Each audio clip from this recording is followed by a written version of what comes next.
자, 그리고요. 특수활동비에 대해서 어제도 감사원도 갔고, 그리고 검찰 특수활동비도 말씀드렸습니다만, 검찰총장님, 그리고 감사원장님, 법무부 장관님 잘 들어주시기 바랍니다. 제가 분명히 법사위원장으로서 내역이 입증되지 않는 것은 전액 삭감하겠다. 이렇게 밝혔습니다.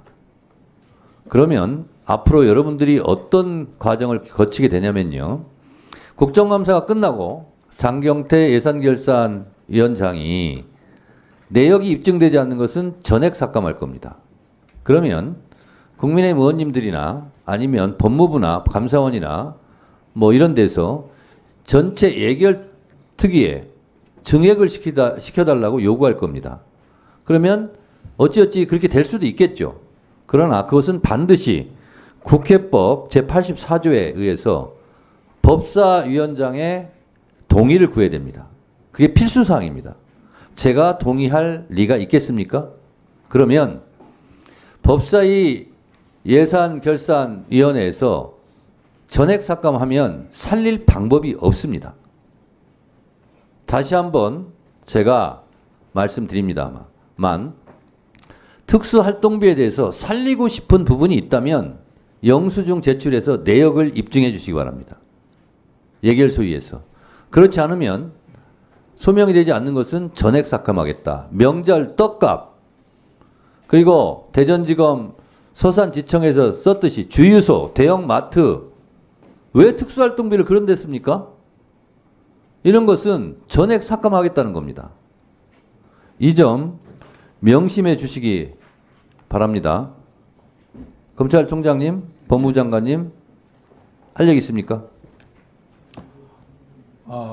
위원장님께서 말씀하신 특수활동비 집행 내역을 제출하라고 말씀하신 것에 대해서 막 흡족하게 제출하지 못한 것에서 대단히 죄송합니다. 자, 그러면 예결 소위 하기 전까지 최선을 다해서 특수활동비 내역에 대해서 입증하기 위해서 노력해 주시기 바랍니다. 아니면 입증 안 된 것은 감사원 포함해서 다 전액 삭감하겠다 이런 말씀 드리고, 감사원에서 조금 아까 또 입장문을 냈던데 참 딱합니다. 감사원. 여야 합의가 없었기 때문에 회의록을 제출하지 못했다. 여야 합의가 있었으면 제출했을 거다라는 취지로 얘기했어요. 그러면서 감사원 독립성 때문에 그렇다는 거예요. 그러면 여야 합의를 하면 감사원의 독립성을 무너뜨려도 된다는 논리입니까? 이런 논리가 어디 있어요? 어제도 제가 계속 얘기했듯이 여야 합의 이런 건 법에 나와 있잖아요. 국회법에 의해서 제출하라니까 제출하라는 거예요.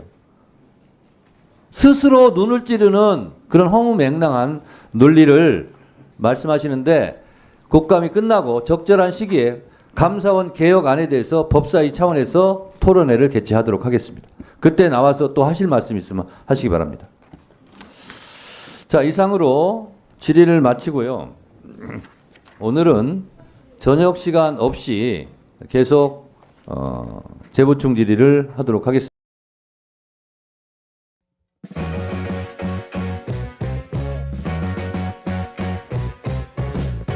알겠습니다. 앞으로도 계속 용기 내서 말씀 주시고요. 그 하승수 변호사님 잠깐 나오시겠습니까?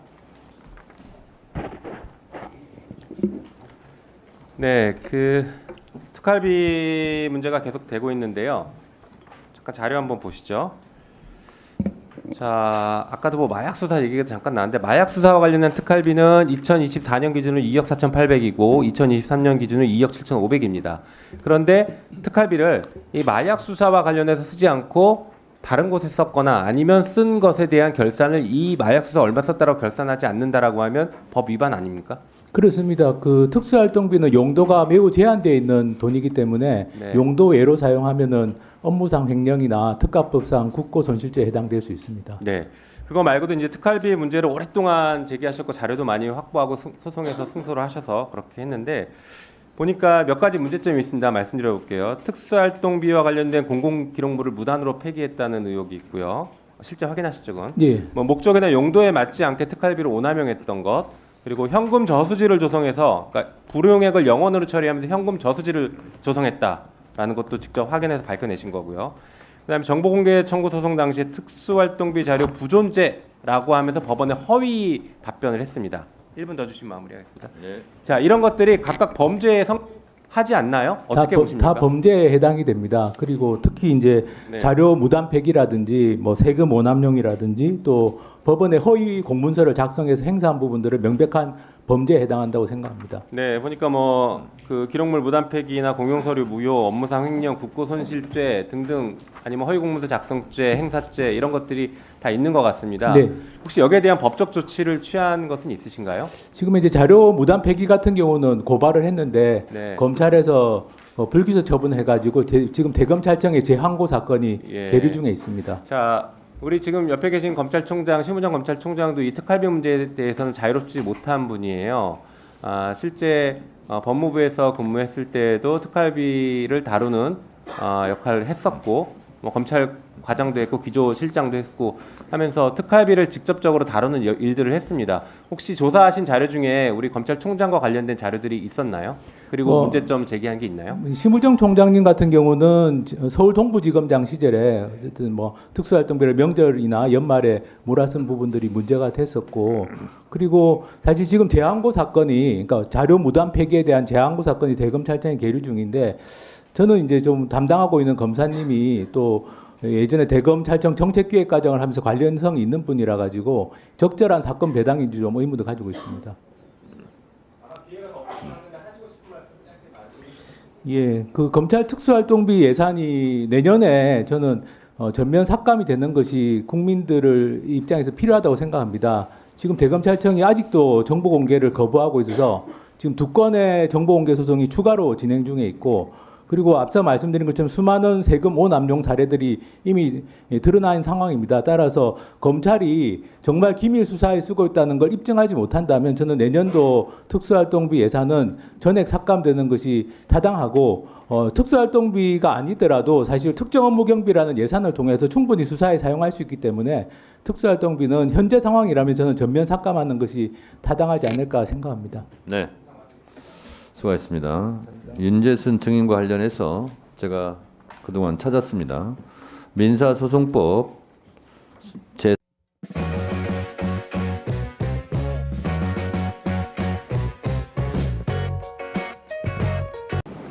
자, 변호사님, 그 오랫동안 특활비 관련해서 소송을 진행하셨어요. 네. 예, 자료 한번 보시죠. 그 우리 저기 심우정 후보자에 대한 특활비도 그 변호사님이 자료를 받으신 거죠? 네, 네. 보니까 심우정 후보자가 서울 동부지검장일 때 특활비가 일주 평균 272만 원 썼습니다. 어디다 썼는지 모르겠어요. 썼어요. 그런데 2021년 추석 이때 일주일 동안 1,160만 원, 약 4.2배를 씁니다. 그리고 2022년 설날 일주 동안 1,350만 원, 약 5배를 씁니다. 그리고 2021년 연말에는 636만 원으로 2.3배를 쓰고 있습니다. 이거 어떻게 분석하셨습니까? 그 제가 보기에는 명절 앞두고 쓴 거는 명절 떡값으로 쓴 것 같고요. 연말에 쓴 건 아마 남은 돈을 몰아 쓴 게 아닌가 싶습니다. 그리고 이런 패턴은 뭐 그 심우정 후보자에게서만 나타난 건 아니고, 대표적으로 뭐 윤석열 전 검찰총장 같은 경우는 서울중앙지검장 시절에 4번의 명절이 있었는데 2억 5천만 원을 떡값으로 썼습니다. 그리고 다른 지검지청에서도 연말에 몰아쓴 사례들은 많기 때문에 제가 보기에는 뭐 심우정 후보자의 동부지검장 시절에 쓴 건 명절 떡값 그리고 연말에 남은 돈을 좀 몰아쓴 게 아닌가 추정이 됩니다. 네, 아까 후보자는 이게 수사 중이었다, 당시에도 무슨 수사가 진행되고 있었다라고 마치 수사에 쓴 것처럼 얘기했어요. 자, 후보자님, 이 떡값입니까 아닙니까? 딱 그것만 답변해 보십시오. 떡값 아니에요? 예. 네, 답변 들으셨죠? 어떻게 보십니까? 그 기획재정부 지침에 따르면 특수활동비는 그 필요한 때 특수활동을 실제 수행하는 자에게 지급하도록 되어 있습니다. 그러면 명절을 앞두고 갑자기 특수활동이 집중될 리가 없고, 그리고 그 예를 들면 그 1,350만 원을 쓴 그 2022년 1월 같은 경우는 28명에게 이렇게 특활비가 지급된 걸로 나오는데, 사실 28명에게 그렇게 동부지검에서 갑자기 네. 28명이 특수활동을 실제 수행했을 리가, 명절을 앞두고 그럴 리는 없다고 생각해서 저는 솔직하게 그냥 명절 떡값으로 썼다라고 인정하시는 게 좀 좋지 않을까, 이 국민들에 대한 예의가 아닐까 싶습니다. 그렇죠. 네, 그 다음 페이지 보여주시죠.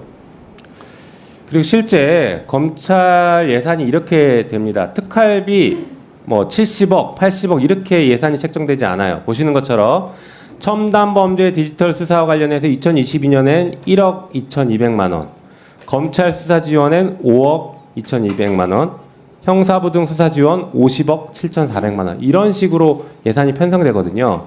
그럼 방금 말씀하신 것처럼 특활비는 이 예산 편성된 그 항목대로 그 수사와 관련된 항목에만 지출을 하는 게 맞죠? 그렇게 해야 되는데 그렇게 하지 않는 걸로 알고 있습니다. 그렇죠. 네. 다시 말해서 저번에 법무부 장관은 마약 수사 때 마약을 사는데 특활비를 쓴다 이 얘기를 했어요. 그 돈은 2억 7,500만 원을 넘으면 안 되는 거죠. 원래는 그런데 검찰 같은 경우는 일단 저렇게 해서 예산을 받으면 그냥 섞어서 그냥 정기적으로 지급하는 거는 전국의 검찰청이 나눠주고 맞습니다. 나머지 수시분이라고 하는 건 검찰총장 임의로 그냥 뭐 자의적으로 쓰고 있는 걸로 봅니다. 맞습니다. 실제로 저희가 법사위에서 현장 검증 갔을 때에도 특활비 때문에 갚는데 그렇게 관리를 하고 있습니다. 이 예산 항목대로 얼마를 썼다라고 전혀 관리하지 않습니다. 조금 전에 후보자도 항목을 모른다라고 답을 해요. 이게 심각한 문제 아닙니까? 저는 이거 범죄라고 보는데 어떻게 보십니까? 예, 뭐 사실은 국회에서 통과시킨 예산을 완전히 무시하고 돈을 사용하는 것이고 또 기획재정부 지침에 어긋나는 부분이 많은데 그 중에 일부는 범죄에 해당할 수도 있다라고 생각합니다. 네, 그러시죠. 예, 그럼 들어가시고 네, 그 다음에 임선웅 기자님 잠시 나오시겠습니까? 네, 기자님도 오랫동안 특활비 문제를 취재를 하셨는데 네. 그 뭐 심우정 후보자를 비롯해서 특활비의 문제점들을 누구보다 잘 알고 계실 것 같습니다. 네. 그 문제점 짧게 말씀 주시고 특히 그 심우정 후보자가 법무부 차관 시절에 네. 법무부 장관 특활비 비공개 처리했던 적이 있었다라는 얘기가 있는데 그거에 대해서 좀 말씀 주시면 좋을 것 같습니다. 네. 시간이 별로 없어서. 그냥 답변하시면 됩니다. 네. 상관없이. 일단 그 검찰 특수활동비 자료 같은 경우에는 제가 확인한 자료가 지금까지 공개받은 자료 전체 확인한 게 6만 장 정도 되는데요. 6만 장 중에서 집행 내역을 좀 구체적으로 가리지 않은 검찰에서 실수로 가리지 않은 자료가 한 0.2%, 한 100장 정도가 됩니다. 이 100장은 이제 특수활동비를 어디다 좀 썼는지 구체적으로 알 수 있는 그 증거들이죠. 직접적인 증거들인데 이를 보면은 사실 특수활동에 썼다고 보기 어려운 것들이 대다수입니다. 이를테면 뭐 파리바게뜨 한정판 헬로윈 케이크를 샀다든지 뭐 스타벅스에서 음료를 사고 뭐 상품을 받기 위한 프리퀀시를 적립했다든지 공기청정기 대여비로 썼다든지 아니면 뭐 검사들하고 가서 이제 한우나 뭐 염소고기 이런 회식을 했다든지 그러니까 그야말로 이 각양각색의 오남용 사례가 나오고 있고요. 그럼 반대로 얘기했을 때 0.2%를 제외한 99.8%의 집행 내역이 실제로 공개된다면 어떨까요? 아마 그 결과는 뭐 모두가 상상하는 것 이상의 오남용 부정사용 실태가 드러날 것으로 보입니다. 좀 아까 하승수 변호사께서 설명하신 이런 이제 특수활동비가 특정 기간에 몰려서 집행되는 것 또한 특수활동비를 특수활동에 쓰지 않는다는 아주 강력한 정황으로 보이고요. 제가 뭐 지금 간략하게 말씀드릴 수 있는 그 부정사용과 오남용의 증거들은 이렇게 두 가지. 가리지 않은 영수증을 통한 직접 증거, 그리고 특수활동비가 공교롭게 특정 시점에 아주 폭발적으로 금액이 증가한다는 정황, 이렇게 일단 두 가지를 설명드릴 수 있을 것 같고요. 정보공개 청구 관련해서는 제가 이제 올해 1월에 법무부 장관, 역대 법무부 장관의 특수활동비 자료를 공개해달라는 청구를 했었고요. 그 당시 이제 정보공개 답변, 이제 담당 직원으로부터 전화가 오기를 이제 200장 정도 자료가 다 준비가 됐다. 이제 당신이 와서 가져가든지 우리가 보내주면 되는데 당시 이제 차관, 그러니까 심우정 후보자의 결재가 안 나고 있어서 조금만 기다려달라는 얘기를 해요. 그리고 나서 좀 시일이 지나서 한 일주일, 6일 정도 시간이 지나서 이 법무부로부터 통지가 옵니다. 왔는데 이제 정보 비공개 결정이 내려진 거예요. 그래서 황당하잖아요. 그래서 이제 그 배경을 좀 살펴봤던 것이죠. 당시 이제 배경을 좀 구체적으로 살펴보고자 했던 이유는 이미 하승수 변호사께서 정보공개 행정소송을 통해서 검찰 특수활동비의 공개 판례를 이미 이끌어낸 바 있고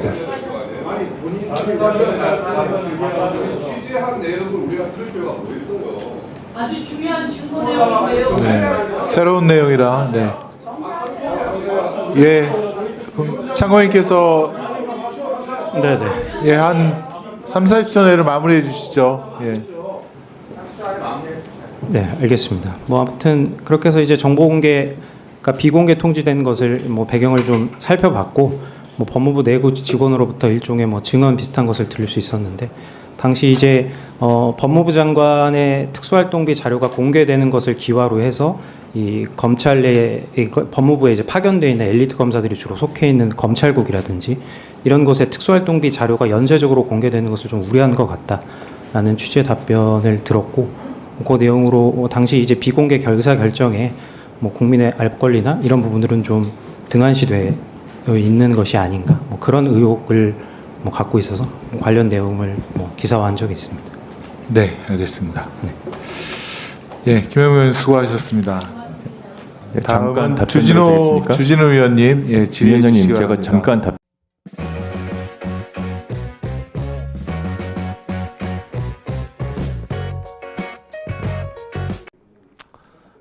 저는 비법조인 출신이지만 헌법 해설 책을 제가 쓴 적이 있습니다. 일반인의 상식적인 눈으로 헌법 한 조항을 제가 한자 썼습니다. 이창수 검사장님, 헌법 130개 조항 중 저는 개인적으로 12조 신체의 자유, 압수수색, 체포, 구금에 대한 조항을 우리 검사들이 제일 숙지해야 될 조항이 아닌가 그렇게 생각합니다. 헌법임에도 불구하고 7항까지 있어요. 자, 그런 면에서 봤을 때 인신의 구속은 대단히 신중해야 된다. 이건 동의하시죠? 동의합니다. 네. 압수수색 사전심의제에 대해서 어떻게 생각하십니까? 짧게 답변했어요. 찬성, 반대. 예, 어떤 우려가 있는 때문에 나온 건지는 알지만 실무상으로는 네. 반대할 수밖에 없는 상황입니다. 알겠습니다. 그럴 줄 알았어요. 수사의 밀행성 때문에 그렇죠? 그렇습니다. 네? 그렇고 수사의 신속성에서 그래 상당히 신속성과 밀행성 이런 것 때문 아니겠습니까? 자, 그런 면에서 제가 살펴보겠습니다. 특수활동비는 그 밀행성, 뭐 신속성과도 연관이 있겠죠. 그러면 특활비는 수사를 하라고 주는 돈입니다. 국민 세금입니다. 자, 그런데 그 은밀하게 해야 될 특활비 수사가 주유소, 대형 마트, 할인점 이런 데 가서 특활비가 쓰여지면 그건 특활비가 아니죠. 수사를 그런 데 가서 하는 게 아니기 때문에. 우리 서울 고검장께서도 부산지방검찰청 동부지청장 시절에 보니까 매달 53만 원씩 썼어요. 그러면 수사를 53만 원치씩 매달 하는 건 아니잖아요. 이러니까 국민들이 특활비에 대해서 문제 제기를 하는 겁니다. 그리고요, 이상한 일이 또 있어요. 이상하게 설날 전날 그렇게 수사를 많이 하나 봐요. 이때는 집중적으로 특활비가 배포가 됩니다. 아니, 설날에 다 집에도 가고 그러실 텐데 왜 이때 특활비가 필요할까? 떡값이죠. 그리고 뭐 지자체 이런 데서 보도블록 깔는다고 비판을 많이 합니다. 2배에서 16배가 12월 달에 집중적으로 살포가 됩니다. 특활비가. 이러면 안 됩니다. 그리고 피의사실 공표 이거 하면 안 되죠. 이창수 검사장이 성남지청일 때 이재명 대표 수사를 하는데요. 제목 조선일보 이재명 진술서 6장 낸 뒤 더 묻지 마라. 법조계 진술 거부. 이게 저녁 시간 7시 16분에 기사가 납니다. 검사가 알려주지 않으면 어떻게 이런 기사를 조선일보에 쓸 수 있을까요? 이창수 검사장, 본인이 성남지청장 때 있었던 일입니다. 네. 왜 이런 기사가 나죠? 제가 정확한 경위는 잘 모르겠는데 저희가 일부러 뭐 저런 내용을 언론에 내고 그러지는 않습니다. 텔레파시입니까? 기자가 아니면 신의 능력으로 조사실을 다 보고 있습니까?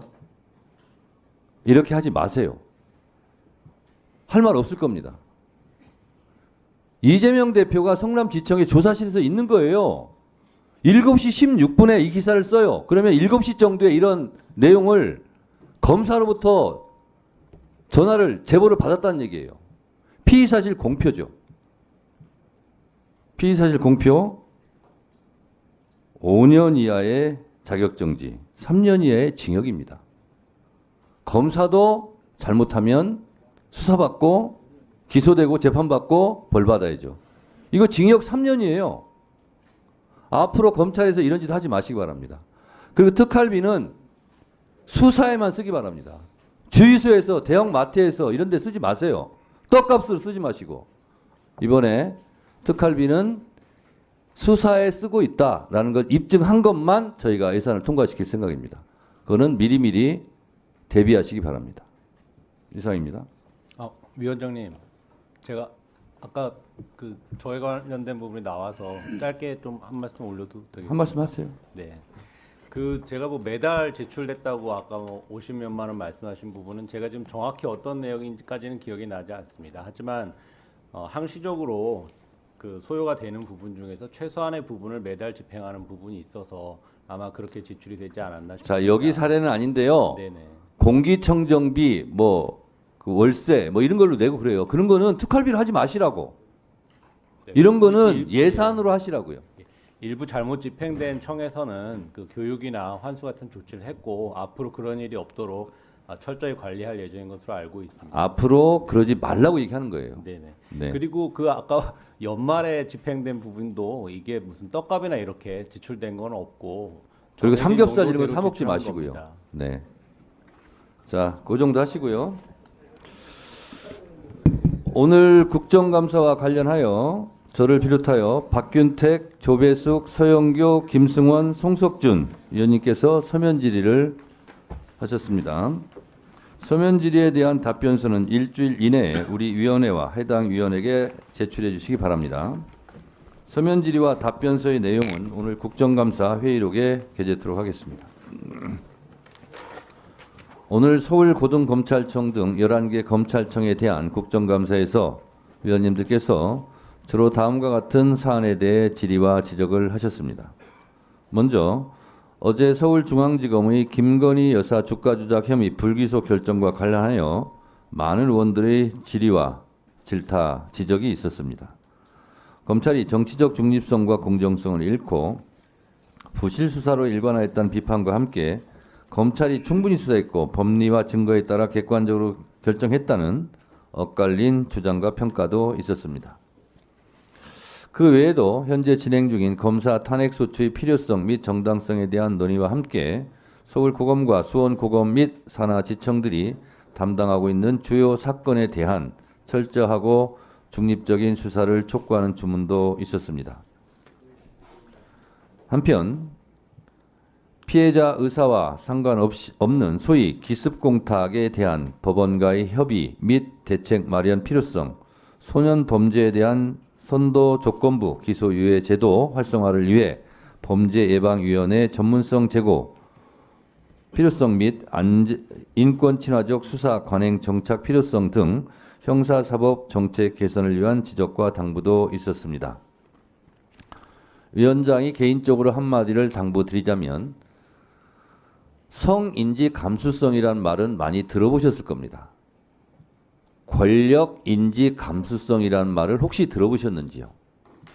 권력인지 감수성이라면 권력을 갖고 있는 권력기관에서는 내가 아무리 겸손하려고 노력해도 상대방은 그 겸손을 오히려 더 권력자의 모습으로 본다는 겁니다. 따라서 갑과 을의 관계가 있을 때는 갑이 을의 심정을 헤아려야 된다 이런 겁니다. 그래서 검찰은 누가 뭐라고 해도 현재까지는 나중에 어떻게 될지는 모르겠습니다만 권력기관입니다. 검찰에 불려가서 수사를 받고 있는 피의자들은 한없이 작고 힘없는 그런 을의 관계입니다. 그럴 때 진정으로 그 사람들의 인권을 생각하는 것, 이것이 권력인지 감수성이라고 제가 알고 있습니다. 그래서 우리 검사들께서는 권력 감수성에 좀 민감하셨으면 좋겠다. 그래서 아까 제가 질의 과정에서 헌법 12조도 반드시 숙지하고 그 부분을 중요하게 생각해야 할 것이 아닌가 그런 말씀도 제가 드렸습니다. 서울고검장님, 수원고검장님, 서울중앙지검장님을 비롯한 관계기관장 여러분께서는 위원님들의 지적과 조언을 겸허히 받아들여 국민의 눈높이에 맞는 공정하고 중립적인 수사와 인권보호에 만전을 기해해 주시기를 당부드립니다. 이상으로 오늘 서울고등검찰청 등 11개 검찰청에 대한 국정감사를 모두 마치겠습니다. 위원님들 장기간 수고 많이 하셨습니다. 보좌진과 수석 전문위원을 비롯한 위원회 직원, 경위 속기사 및 언론인 여러분들도 수고 많으셨습니다. 성실하게 감사에 임해주신 검사장님들과 관계 공무원 여러분께도 감사 말씀드립니다. 다음 국정감사는 10월 21일 국회에서 대검찰청에 대해 실시하겠습니다.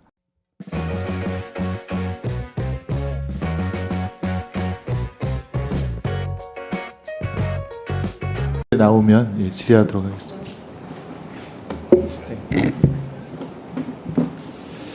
예. 오늘 청문회를 좀 준비하면서 검찰의 그 감찰 기능 되게 중요하다는 것을 또 한 번 느끼게 되는데요. 대검의 감찰부장으로 계셨나요? 네. 예, 우리 윤석열 전 총장에 대해서 지금 이제 감찰 방해한 혐의로 징계 절차가 있었고 1심 법원에서 그 사실관계가 감찰 방해가 있었던 것으로 확인이 되었는데요. 그때 당시 4월 2일 한동수 감찰부장이시죠? 윤석열 총장에게 어떤 방해를 받았는지 조금 간략하게 설명해 주실 수 있나요? 제한된 시간이라 구체적인 말씀을 다 드리기 어려울 것 같습니다. 예컨대 채널A 사건과 한동훈 전 지금 이제 그 당대표 사이에 어떤 계속되는 소통 아니면 사주라고 볼 수 있는 부분들이 있었는데 그 부분들에 대해서 이러이러한 감찰을 진행하겠습니다라고 했는데 윤 총장께서 버럭 화를 내고 감찰을 갖다가 인권부 네. 인권위에다가 옮기라고 했던가 아니면 좀 모욕적 언사를 많이 하셨다고 들었습니다. 네. 예. 감찰 방해로 감찰을 방해받은 거죠. 제가 피해자이죠. 직권남용죄를 명백히 구성한다고 생각을 합니다. 실형사항이라고 생각합니다. 예. 네. 두 번째는 이제 윤석열 대검에서 이루어졌던 것 중에 판사 사찰, 네. 판사들의 성향이라든가 가족관계라든가 네. 이런 것들을 조사해서 네. DB로 보완하고 있었다는 점도 그 감찰의 네, 대상이었죠. 수사정보정책관실에서 판사 사찰, 판사의 개인적인 정보들 그리고 언론에 보도되면 굉장히 재판부가 재판에 영향을 미치는 그런 사유들 사법농단에서 수집된 수사에 수집된 자료들이 거기에 활용됐고 이 부분도 역시 직권남용죄를 구성하는 중대한 비범죄라고 생각합니다. 네, 비실명 나중에 처리된 밝혀질 겁니다. 처벌받으리라고 생각합니다. 예, 비실명 처리된 저도 그 자료를 21대 국회에 봤는데 네. 저도 이제 법조인이니까 이 사람은 누구다라고 이렇게 떠오를 정도의 굉장히 상세한 내용들이 적혀져 있더라고요. 네, 저도 법원에 근무했는데 제가 모르는 그런 부분들이 상당히 있더라고요. 참고인 본인에 대해서도 그런 설명을 적은 게 있었습니까? 네. 본인은 없었고 아는 지인에 대해서 모르는 것들 자료가 무슨 친족 관계 영장 신문 과정에서 그 전날 술을 마시고 신문에 안 나왔다는 등 아주 내밀한 정보들이 고발 사주도 감찰을 하셨나요? 그렇죠. 고발 사주의 사건의 핵심은 2월 17일 날 뉴스타파 굉장히 신뢰도를 제가 높게 보는 그런 언론사라고 생각합니다. 그 뉴스타파에서 2월 17일 날 도이치모터스 주가 조작 사건들을 보도를 했고 3월 31일 날 MBC 뉴스 데스크에서 그 채널A 사건이 보도가 됐죠. 그것들을 가로막기 위한 총선에 임박한 그 사건이 수사정보정책관실에서 그 부분들 작성을 해서 그 현재 있는 그 여당에 전달이 된 그런 사건이죠. 이 부분은 지금 공직선거법 위반이 저는 감찰을 방해받았음에도 불구하고 지금 고발 사건, 고발 사주 손중성 씨에 대해서도 1심에서 유죄가 선고되었고 1년에 선고가 됐고 이번 주에 아마 항소심이 선고가 될 예정이고요. 네, 저는 그 법정에서 손준성 검사 개인이 한 일이 아니다. 그 윤석열 총장의 지시와 승인을 받았다. 한동훈 그 현재 그 정치인이죠. 그 대표와의 공모 관계를 살펴봐야 된다라고 했고 그분 판사님들은 모르실 겁니다. 그 검찰의 특수한 경험칙들은 조직에 있어 본 사람 손중성 검사 개인이 했으리라고는 생각한 사람 1도 없습니다. 여기에 있는 검찰 출신 의원들 여야에 계시지만 근데 지금 문제가 예컨대 윤석열 전 총장에 대한 지금 그 징계에 대한 행정 사건이 1심에서는 사실로 확인되었다가 지금 항소심에서 뒤집혔다는 거죠. 절차가 좀 위반되었다라는 이유로. 네, 그게 이제 징계 청구권자가 징계 심의에 관여할 수 없다는 조정을 그 절차에 관한 해석을 해냈는데요. 그 부분들 저 동의할 수 없습니다. 그럼 되게 절차 위반인 경우에는 다시 새롭게 절차를 진행해서 또 징계를 하는 것이 상례인데 이번 건은 그렇지 않은 것 같아요. 네, 뭐 징계 문제는 그 기본적인 범죄이고 또 그 관련돼서 뭐 그 상고도 안 했고요. 1심과 2심의 결론이 불일치한 사건이고 검사징계법 해석에 관한 문제이고 저도 지금 이제 감찰 방해했듯이 윤석열 대통령이 지금 그 박정훈 대령에 대한 수사도 방해하고 있다. 또 백혜령 경정에 대한 마약 수사도 방해하고 있다는 여러 가지 의혹들이 있는데 이게 자꾸 반복되는 것 같은 느낌을 줄 수가 없는데 검찰의 감찰 강화에 대해서 혹시 뭐 체험하신 분으로서 의심할 수 있으면 얘기를 해주세요. 저한테 얼마만큼의 시간이 부여된지 모르겠습니다. 진술해도 될까요? 네, 1분간 하세요. 뭐 감찰 기능도 필요하죠. 근데 이제 핵심적인 부분은 저는 오늘 후보자 청문을 보면 검찰은 변하지 않을 것이다. 본질은 변하지 않을 거라는 생각을 합니다. 시대적 과제는 검찰 개혁이지만 또 시대 정치는 직접 민주주의의 강화라고 생각을 합니다. 세 가지 사례만 얘기하겠습니다. 직접 민주주의는 알 권리하고 표현의 자유하고 결정에 시민이 참여하는 겁니다. 세 가지 사례만 얘기하겠습니다. 도이치모터스. 제가 읽어본 그 언론의 보도와 그 자기 계좌를 이용하고 많은 20억이 넘는 이익을 받고 매수 주문을 하면 이건 주범입니다. 단순한 방조범이라고 어느 의원이 해석해서 제가 놀라겠는데요. 그 기소해야지 검찰 내 수사권이 유지가 되는 거죠. 그 한 부분이 있고요. 또 하나는 그 명품백 사건. 이거 공정하게 구성되지 않습니다. 그 절차가 편파적입니다. 거기에서 기조부장이 이제 거기에서 그 정책기획과장이 간사하고 기조부장이 이제 그 구성에 참여를 하는데요. 거기에 이제 일방적인 무혐의 의견을 주장하는 그 당사자만 참석해서 하죠. 이거는 심지어 1분만도 못합니다. 선거인단의 추첨으로 그 위원이 구성돼야 되죠. 그 도이치모터스 저는 일반 시민들은 알선수재 나아가 뇌물죄라고 생각합니다. 왜 시민들이 일반 시민이 생각하는 결정과 달라집니까? 또 하나 특수활동비 왜 이렇게 얘기가 많습니까? 자료 공개하십시오. 거기에 저는 감찰부장의 경험에 비추어서 그게 본래 용도대로 쓰여진 사례가 극히 드물다고 생각합니다. 여기에 그 유상범 간사님, 또 곽규택 위원님, 또 주진우 위원님, 또 이성윤 위원님, 박균택 위원님 다 검찰 출신 국회의원들이죠. 네. 거기에 본래 용도대로 쓰신 분들 없습니다. 자료 공개하십시오. 네네. 정리해 주시죠. 그러면은 불필요한 논쟁들이 다 없어집니다. 네. 안동수 참고인 수고하셨습니다. 네. 이상하겠습니다. 네.